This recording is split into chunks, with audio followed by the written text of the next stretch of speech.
방금 소개받은 장대익입니다. 이렇게 제주에 초청을 해주셔서 너무 감사드리고요. 제가 2020년에 서울대 교수를 하고 있을 때 이제 팬데믹이 와서 줌으로 수업을 하다가 수업은 되는데 이게 뭐 LMS도 없고 너무 좀 허접한 것 같았어요. 외람되게. 그래서 이거 뭐 좀 개선을 하면 좋겠다라는 생각을 했고, 그 당시에 제가 창업하고 싶은 생각이 좀 있어서 고민을 하다가 교원 창업을 하게 됐고, 그게 이제 트랜스버스라고 하는 에브클래스라고 하는 줌 같은 거에 이제 LMS가 붙여져 있는 그런 솔루션을 만드는 회사를 창업을 해서 이제 판교에서 직원이 한 16명까지 있었어요. 네. 그래서 뭐 잘하고 열심히 하고 있었는데, 제가 이제 제 좀 배경을 말씀드리고 시작하려고 합니다. 그랬는데, 가천대학에서 연락이 왔습니다.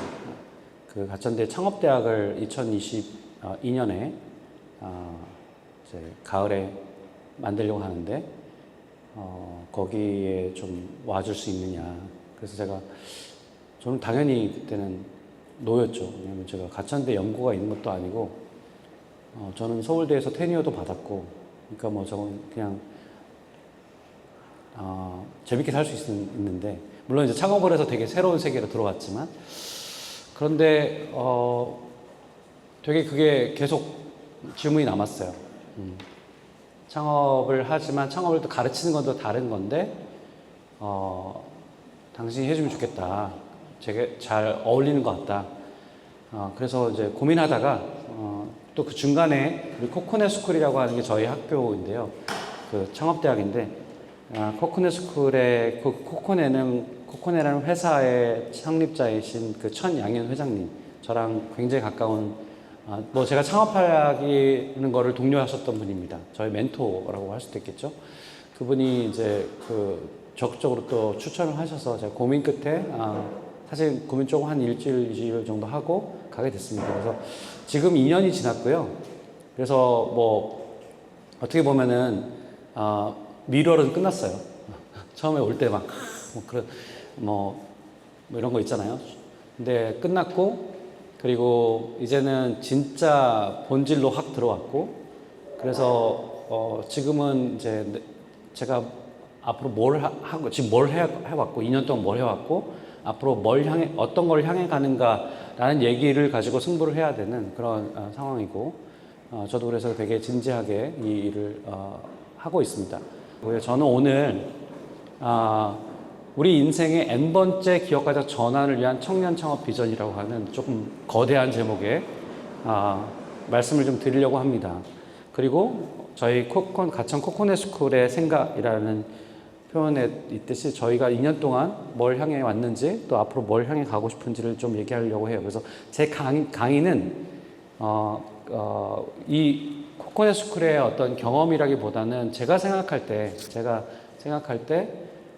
기업가적 전환이라는 게 뭐고, 왜 우리가 그걸 청년 때부터 해야 되는가를 제가 말씀을 드릴 거고요. 그리고 우리 센터장님과 토크할 때는, 대화를 할 때는 제가 가천 코코넷 스쿨의 경험에 대해서 좀 말씀드릴 수 있으면 좋겠습니다. 여러분, 허준희 교수가 노벨 수학상에 해당되는 필드상을 받았잖아요. 이분이 인터뷰를 하는데 이런 얘기를 해요. 당신은 왜 수학을 이렇게 하게 됐냐요? 수학은 국가 경쟁력을 높여주고요. 산업의 응용력이 엄청납니다. 그래서 이거 수학은 꼭 해야 됩니다가 아니고요. 보세요. 자신이 얼마나 깊이 생각할 수 있는지를 끊임없이 테스트하기 때문에 합니다. 내가 한 인간으로서 얼마나 깊이 생각할 수 있는지를 테스트해 보는 거예요. 이거 얼마나 매력적이에요. 라고 하는 겁니다. 수학에 미친 자들만이 할 수 있는 얘기죠. 네. 제가 이 인터뷰를 보고, 진짜 너무 좋다. 라는 생각을 했습니다.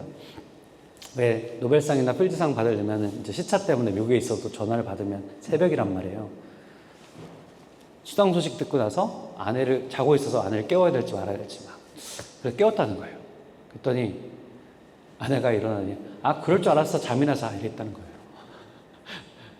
막 부둥 껴안고 막, 자, 그런 거 아니고요. 그냥, 잠이나 자. 그럴 줄 알았어. 이런 거죠. 자, 저는 이게, 우리가 좀 이렇게 갔으면 좋겠다. 이렇게 멋진 사람들이 됐으면 좋겠다는 생각을 해요. 제가 이런 사례들을 보여드리는 이유는 사회심리학에서 굉장히 잘 확립된 이론 중에 하나가 이런 겁니다. 우리는 어떨 때, 어떤 조건이 만족될 때 행복한 인생을 사느냐라고 하는 겁니다. 적어도 3가지 조건이 만족돼야 된다는 거예요. 그게 뭐냐면 첫 번째는 competence, 유능감. 제가 뭔가를 잘해야 돼요. 유능하게 환경에 주어진 과제 이런 걸 잘해야 돼요. 이거 뭐 무능하면은 사실 행복할 수가 없죠. 눈치 보이죠. 자, 그 다음에 뭐냐면 lateness, 관계성. 되게 일 잘하고 되게 인정받는데 직장에 갔더니 늘 투명인간 취급당해요. 막 뒤에서 저에 대해 수군거려요. 그러면 가고 싶지 않죠. 관계가 너무 중요합니다. 자, 이 2가지는 사실은 뭐 어딜 가는 필요한 거예요. 관계성과 유능감. 제가 그 HR 자문을 좀 하다 보니까 대기업에 일 잘하고 똑똑한 친구들을 조금 개인적으로 친하게 지낸 그 경우들이 있었어요. 그 중에 일부가 저한테 되게 충격을 줬었는데 30대 중반인데요. 일 너무 잘해요. 그리고 인기도 좋아요. 그래서 저랑 같이 일을 했어요. 근데 어느 날 맥주 한잔 하더니 저한테 얘기를 합니다. 교수님, 근데 저 일 잘하는 거 아시죠? 저 직장에서도 되게 사람들이 저 좋아하는 거 아시죠? 술 먹으니까 자기 그래서 그렇게 얘기하더라고요. 오케이, 알지. 그랬더니 근데 저 내일부터 나오고 싶지 않아요. 그래서 왜 무슨 문제 있어요? 그랬더니 가만히 생각을 해보니 제가 10년 동안 저는 부장이 시키는 일만 한 것 같아요. 제 프로젝트가 없었어요. 저 이렇게 살고 싶지 않아요. 저 로봇 같아요. 이런 얘기를 심심치 않게 들었습니다. 실제로. 아, 그렇구나. 유능하고 관계도 좋지만 사실 우리를 살아있게 만들고 내가 로봇이 아니고 내가 누구의 명령을 받아서 그냥 수행하는 그런 존재가 아닌 나 스스로 이건 내가 하는 일이야 라고 생각하는 이 마음이 훼손되면 그거를 우리가 어토노미라고 얘기합니다. 자율성. 이 어토노미가 훼손되면 행복할 수 없구나. 이게 잘 확립된 이론이에요. 기본적으로 우리의 심리 욕구인 거죠. 자, 이 어토노미. 우리는 이게 많이 훼손되어 있습니다. 그리고 스타트업은, 이따도 좀 더 말씀드린 스타트업은 이 훼손된 자율성을, 창업이라고 하는 이 훼손된 자율성을 굉장히 변화시키는 하나의 뭔가 계기일 수 있어요. 그래서 자율성이 훼손된 사람들은 스스로 하지 않고 호기심이 없고 성장하지 않고 또 불행합니다. 그래서 제가 이 처음 그 통계를 보여드린 거예요. 우리 사회가 이렇게 잘 살고 이렇게 유능한 사람들이 많고 이렇게 사람들이 막 행아웃하고 뭐 우리 관계 지향적인 사람이잖아요. 우리 얼마나 밤의 삶을 살고 있는 그런 국가입니까? 그런 국민입니까? 되게 재밌어요. 근데 왜 불행할까 생각해 보면 결국 행복 연구자들에 따르면 인디비주얼리즘, 개인주의죠. 이건 이기주의랑 달라요. 이기주의는 여러분 아시죠? 개인주의는 이거는 내가 결정한 거야. 이건 내가 좋아서 하는 거야. 이런 게 개인주의예요. 이 개인주의와 그 다음에 행복은 양의 상관관계를 갖고 있는데 여기 보시면 한중일이 되게 낮아요. 그러니까 집단적인 구조를 갖고 있어요. 눈치 보고 누가 시키는 일을 주로 하고 그래서 거기서 칭찬받으려고 노력하고 거기서 쫙 커가지고 부장되고 임원되고 하는 거에 우리가 되게 특화된 국민들이에요. 그러다 보니까 행복하지 않은 거예요. 내 인생 뭐지? 어느 순간 깨닫게 되는 거죠. 이 친구들한테 야 너희들 열심히 재밌게 놀면은 맛있는 거 줄게. 이거 아니죠. 그냥 얘들 재밌어요. 그냥 재밌게 노는 거죠. 그죠? 자, 이게 저는 어떤 일을 하든 재밌고 의미 있게 내가 의미를 부여하고 재밌게 하는 것이 가장 큰 퍼포먼스를 내고 그게 지속 가능하다고 생각하고 행복을 준다고 생각합니다. 그래서 많은 사람들이 우리 팀에게 어떻게 동기부여를 해주면 좋을까? 우리 팀원들한테, CEO인데 팀원들한테 이런 생각을 하잖아요. 이런 질문을 하잖아요. 저 이 질문 자체가 잘못됐다고 생각합니다. 우리는 동기를 부여할 수 없어요. 그건 외재적인 동기인 거죠. 어떻게 해야 사람들이 스스로 동기를 가질 수 있는지 그 조건을 만들어주는 거. 이게 리더들이 해야 될 일이고 우리도 고민해 봐야 될 일이고 같이 일할 때 늘 고민해 봐야 될 질문이라고 생각합니다. 자, 그러면 여기서 여러분들의 퍼포먼스를 볼 수 있습니다. 고래를 진짜 춤추게 하는 건 뭘까요? 자율성. 네. 그거를 조금 좀 더 멋지게 표현하시면 좋을 것 같아요. 칭찬, 자율성?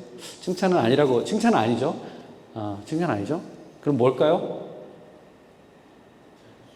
응? 자기주도. 다 맞는 말인데, 조금 더 그거를 멋지게 표현하면 어떨까요? 동기부여는, 동기부여, 하여간 동기부여는 우리가 줄 수 없다고 말씀드렸고, 줄 수는 있지만 그게 우리를 행복하게 만드는 그 밸런스가 필요하다고 말씀드린 건데, 자, 좋습니다. 예. 너무 멋진 대답 아니에요? 자, 이거는 여러 군데에서 강의하다가 우리 학생들 중에 누군가 플랑크톤이요, 이렇게 하여간 파도요, 그런 친구도 있었어요. 근데 누군가 바다입니다 라고 얘기할 때 제가 와, 그렇구나, 우리는 바다가 되주면 되는구나, 마음껏 뛰어놀게, 마음껏 춤추게, 그러면 되지 라는 생각을 하게 됐습니다. 그래서 그게 다 자율성과 자기주도력과 같은 말이죠, 그죠? 그래서 청년을 춤추게, 그게 저는 청년 창업 비전이라고 생각하고, 첫 번째 능동적 전환이라는 표현을 썼어요. 능동적. 그러니까 우리 이제 대학을 생각해 보는 거예요. 대학 청년을 생각해 보면은 대학 청년들에게 우리 뭘 줘야 되나? 이거는 능동적인 전환을 하게끔 해주자 라고 하는 겁니다. 왜 그러냐면 지금 교육이 변화되고 있습니다. 대학만 생각하면 대학은 엄청난 큰 변혁기에 있어요. 제가 생각할 때 지금 대학이 직면한 5가지 문제들입니다. 일종의 지속 가능하게 가야 되고, 우리가 가르치는 거를 왜 가르칩니까? 결국 그 지구가 사라지면 끝나는 건데 지속 가능한 것들을 가르쳐야겠죠. 그 다음에 생애사적 전환, 이것은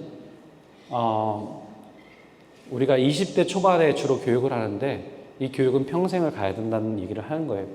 평생 교육이라는 말을 절대 쓰고 싶지 않습니다. 이거는 그냥 옛날 패러다임에서 쓰는 말이기 때문에 어쨌든 생애사적 전환이 필요하고, 우리가 맞춤형 교육을 해야 돼서 테크놀로지를 써야 되고, 그 다음에 문제가 굉장히 복잡하기 때문에 초합적 접근밖에 할 수가 없고, 복잡한 문제를 풀기 위해서는 여러 가지 다양한 분야가 필요하다는 말씀이고요.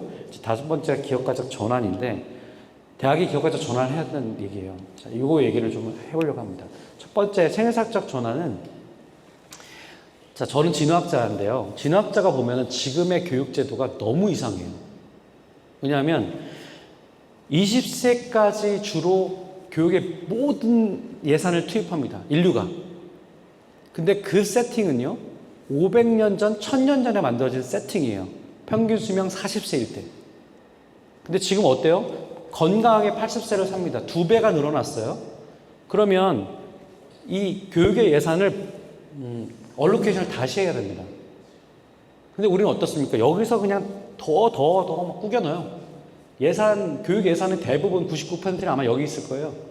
대학, 그래서 대학의 연구부터 시작해서 근데 그러면 그거 가지고 우리가 대학을 졸업한 학생들이 요즘 뭘 할 수 있나요? 첫 번째 직장 정도를 개런티 합니다. 그 다음부터는 알아서 살아야 돼요. 알아서 어떻게 살아요? 배워야 되는데, 좀 돈이 있거나 여유가 있으면 대학원을 가죠. 시간적인 여유가 있으면. 근데 그런 사람들이 아주 소수고, 그런 사람 없으면 그냥 막 배우는 거예요. 지식 난민들이에요. 그런 사람들이 지금 여기에 있습니다. 저는 그래서 대학이 앞으로는 40대 플러스가 직원이 아니라 학생으로 다시 들어오는 그걸 꿈꿔요. 그래야지만이 희망이 있다고 생각해요. 인류에게. 이건 인류적인 자각이 필요하다고 생각합니다. 근데 지금 그렇지 않죠. 자, 이거 그래서 생애사적 전환이 필요하다는 말씀을 드리고자 하는 거고요.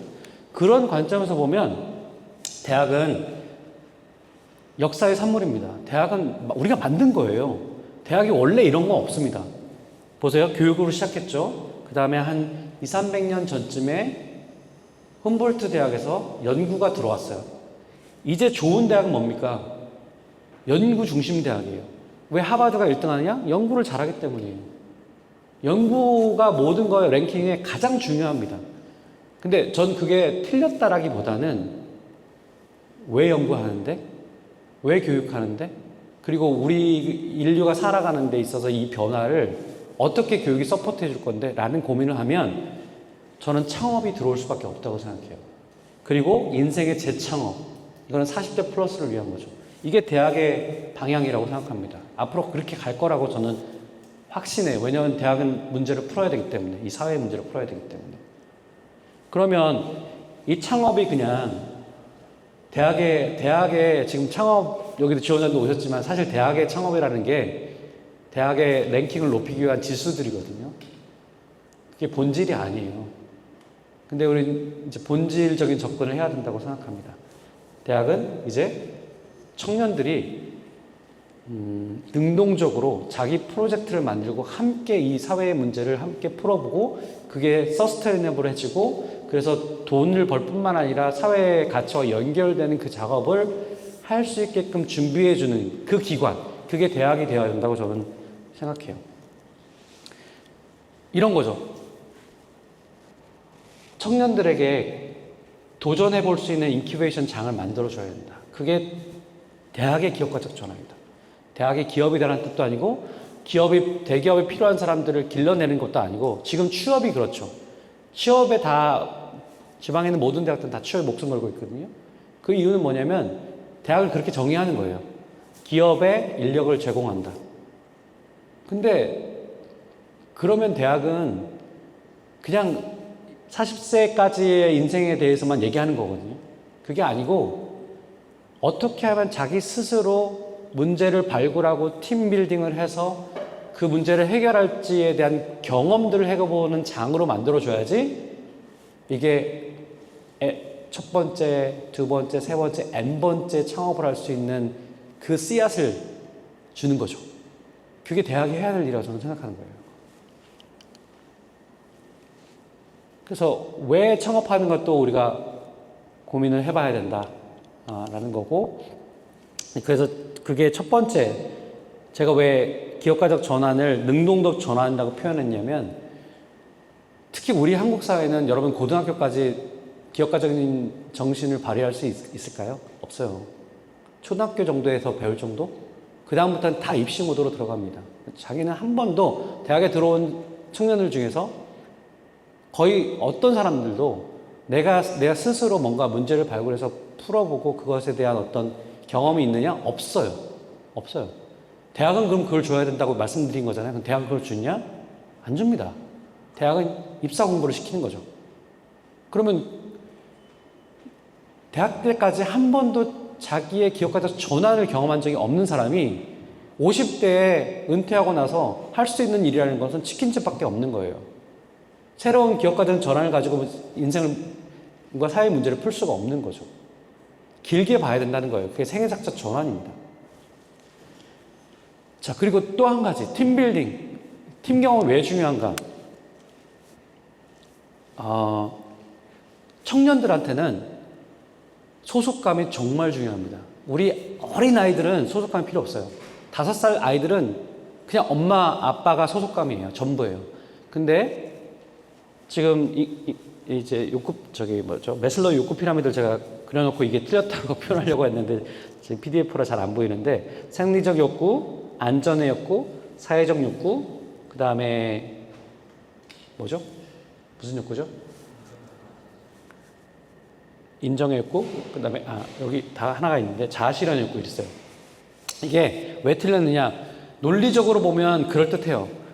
생리적 욕구가 만족돼야지 또 안전의 욕구가 또 만족되고 안전의 욕구가 만족됐을 때야 사회적 욕구가 되는데 사실은 이거가 아니라 지금 연구자들은 이렇게 얘기합니다. 자, 생리적 안전의 욕구는 맞아요. 근데 그때 끝나는 게 아니라 평생을 가는 겁니다. 피라미드가 좀 달라졌죠? 그 다음에 여기 affiliation, status, esteem 이런 게 뭐냐면 일종의 소속감 같은 거예요. 아이가 초등학교 이상 이제 청소년이 되면서 부모 말을 안 듣습니다. 근데 그게 이상한 게 아니고요. 당연한 거예요. 인간이 진화하는 과정에서 라이프 히스토리, 생애사가 그렇게 진화했어요. 그래서 청소년기에는 엄마 아빠가 어디 같이 여행 가자 그러면 안 따라가고 친구들이 어디 가자 그러면 가잖아요. 그게 비정상이 아니라 아주 정상적인 겁니다. 왜냐하면 그 친구들한테는 소속감이라고 하는 것이 그냥 거의 전부예요. 친구 따라 강남 가는 게 그게 전부예요. 그래서 SNS가 우리 청소년들한테 그렇게 취약한 겁니다. 그러니까 청소년들 거기 그렇게 취약한 겁니다. 그런 연구들이 많아요. 그래서 소속감이 되게 중요하고 그게 청년까지 갑니다. 그 다음에 또 가장 중요한 욕구 중에 하나가 짝짓기의 욕구죠. 그러니까 소속감, 유능감, 자기의 위치, 스테이터스, 이스팀이니까 소속감, 유능감, 짝짓기가 청년기의 가장 중요한 욕망이에요. 이렇게 진화했어요, 그냥. 이걸 잘 못하면은 생존과 번식에 불리했습니다. 그죠? 짝짓기를 못하면 번식할 수 없고요. 그 다음에 유능감과 소속감을 이때 느끼지 못하면은 사회적 종으로서 살아갈 수가 없어요. 그래서 이렇게 여기에 굉장히 민감한 시기인 거죠. 이 상황에서. 우리가 이런 생애사적인 접근을 할 필요가 있어요. 왜 우리 청년들한테 팀이 중요한가? 팀 경험을 왜 시켜줘야 되는가? 팀의 리더가 되보기도 하고 팔로워가 되보기도 하는 그 경험을 왜 해줘야 되는가? 라고 하는 그런 맥락입니다. 그럼 우리가 가장 크고 복잡한 영장류 중에서 가장 크고 복잡한 사회를 만들었기 때문이고 진화했기 때문이고 그래서 그걸 저는 울트라 소셜이라고 얘기하는데 그래서 우리가 뭔가 소외감, 일종의 약간 누구에게 배제당했다, 어떤 팀에게 로부터 배제당한 느낌, 소외감을 느끼면 그게 물리적 고통을 느끼는 부분과 똑같이 뇌가 작용한다는 거죠. 그러니까 뇌는 물리적 고통과 사회적 고통, 그러니까 배제감, 소외감들을 구별하지 않는 그냥 고통이에요. 그 고통의 의미는 뭡니까? 고통의 원인으로부터 회피하게 만들어주는 동기를 주죠. 빨리 벗어나야 되는 겁니다. 우리 친구들이, 청년들이 어떤 팀에 소속되어 있는 거를 못하고 또 거기서부터 뭔가 배제감을 당했을 때 그때 느낌은 고통이라는 겁니다. 빨리 빠져나가게 만들어줘야 된다는 거죠. 그래서 이렇게 얘기해 볼 수 있고 그건 우리가 울트라 소셜로 진화했기 때문에 우리가 소셜한 종인데 그 중에서도 어렸을 때부터 아이 때부터 엄청나게 차이난 건 뭐냐면 협력적 의사소통 능력이에요. 다른 침팬지나 오랑우탄, 원숭이 이런 애들보다 우리 아이들이 훨씬 더 사회적인 종입니다. 그러니까 그 사회적인 종이라는 게 좋은 점도 있지만 이렇게 뭔가 그것이 만족되지 못했을 때 그 고통이 있다는 거죠. 저희가 이제 GCS라고 하는데요. 가천 코코넛 스쿨을 GCS라고, GCS의 기업가적 정신을 저희가 이렇게 정리를 해봤어요. 여러분들하고도 나누고 싶은데 지속적인 호기심, 그리고 배움의 열정, 혁신과 가치를 만들고 싶은 욕망, 성실하게 실행함에 느끼는 만족감, 자신과 타인에게 쌓는 신뢰와 책임감, 실패를 두려워하지 않는 실험 정신, 협업을 통해 더 큰 성공을 꿈꾸는 팀워크 정신, 사회적 임팩트를 고려하는 따뜻한 마음씨와 행동. 이게 저희가 GCS가 명문화한 그런 기업가적 정신입니다. 이게 어떻게 연결되어 있냐면 이렇게 되어 있어요. 저희는 관찰력이 창업의 시작이라고 생각합니다. 페인 포인트를 찾아야 되는데 이것은 그냥 앉아서 암초에서 생각한다고 문제를 볼 수 있는 게 아니죠. 아주 예리한 관찰이 다르게 관찰하고 낯설게 관찰하는 게 필요합니다. 관찰력이 정말 중요하고 배움의 열정. 네. 저희는 경쟁하지 말고 성장하라는 게 저희의 모토 중에 하나입니다. 얼마나 더 배워서 멀리 갔는가가 저희의 지표예요. 학생 성공의 지표예요. 그래서 그런 열정, 그다음에 혁신과 가치를 만들고 싶은 욕망, 혁신을 만들고 가치를 만들려면 그 클라이언트의 입장에 가봐야 되죠. 이 사회의 문제, 그 어려운 사람들의 관점에 가봐야 되죠. 페인 포인트를 느끼고 있는 사람의 관점에 가봐야 되죠. 이거 공감력이라고 볼 수 있겠고요. 실행력, 신뢰감, 회복 탄력성, 협업 능력, 그리고 인류애. 사실 뭐 다 좋은 건 이걸 다 갖춘 창업가 누가 있습니까? 라고 얘기한다면 할 말이 없어요. 하지만 우리가 지향하는 바, 왜 우리가 유능함과 따뜻함과 그리고 자율성을 강조하는가, 그런 측면에서 저희가 정리를 해봤고요. 그래서 이게 만족돼야지, 다 아까 지금 좀 전에 보여드린 그 장표가 바로 유능감과 관계성과 이 자율성에 해당되는 부분. 결국 우리가 왜 창업을 하나라고 생각해 보면, 유니콘이 되겠다. 유니콘이 돼서 뭐 하려고요? 우리가 행복하고 의미 있고 재미있게 평생을 살고 싶은 게 우리의 최종 고al 아닌가요? 그죠? 그러면 이런 부분들을 잘 고려해야 되지 않겠는가라고 하는 겁니다. 그러면서도 존경받는 개인, 존경받는 기업이 되려면 어떻게 해야 되냐? 이거 이제 마지막 장표인데요. 사회심리학 이론 중에서 타자를 만나거나 타 집단을 만날 때 반드시 보는 게 있다는 거죠. 두 안테나를 켜는데, 하나는 이 친구들이, 이 집단이 유능한가, 유능해야지 나를 도와줄 수 있으니까, 혹은 따뜻한가, 그 유능함을 가지고 나를 해할 의도를 갖고 있으면 최악이죠. 그래서 이 유능함 뿐만 아니라 이 따뜻함, 다정함, 뭐 이런 거겠죠. 친절함, 공감력, 이런 거겠죠. 이 두 가지가 다 우리의 체크 포인트라는 겁니다. 여러분들이 무의식적으로 다 이걸 체크한다는 거예요. 타자를 만날 때, 타 집단을 만날 때. 그러면 가장 따뜻하지만 무능한 거는 갓난아기 같은 거죠. 갓난아기는 연민의 대상이죠. 그죠? 유능한데 차가워요. 질투의 대상이에요. 시기의 대상이에요. 그 다음에 제일 안 좋은 게 무능하면서 차가운 거죠. 경멸의 대상입니다. 그리고 여러분이 속한 집단이 사실 요 일사분면이 있기를 원할 거예요. 결국 존경받는 사람, 존경받는 조직이 되고자 할 텐데, 이건 유능함과 따뜻한 거죠. 대부분 유능하면 차갑고요, 따뜻하면은 무능해요. 그래서 이걸 유지하는 게, 이 일사분면으로 가는 게 그래서 어려운 겁니다. 그죠? 그래서 그래서 우리의 목표가 따뜻하고 똑똑한 창업가를 길러내자는 거거든요. 우리의 핵심 가치 중에 하나가 따뜻하고 똑똑한 창업가를 길러내겠다. 그건 존경받는 집단을 길러내겠다라고 하는 건데, 그런 의미에서 저희가 기업가적 정신과 이 연결을 시켜봤습니다.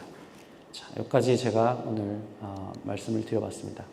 자, 요거는요, 제 개인적인 광고인데요. 제가 유튜브를 올해 3월에 시작을 했습니다. 그래서 창업 관련된 책도 소개하고, 주로 하드커버 좋은 책들을 많이 소개하고 있고, 이슈들도 소개하고 있으니까 혹시 관심 가신 분들은 좀 좋아요, 알림 댓글 부탁드립니다. 감사합니다.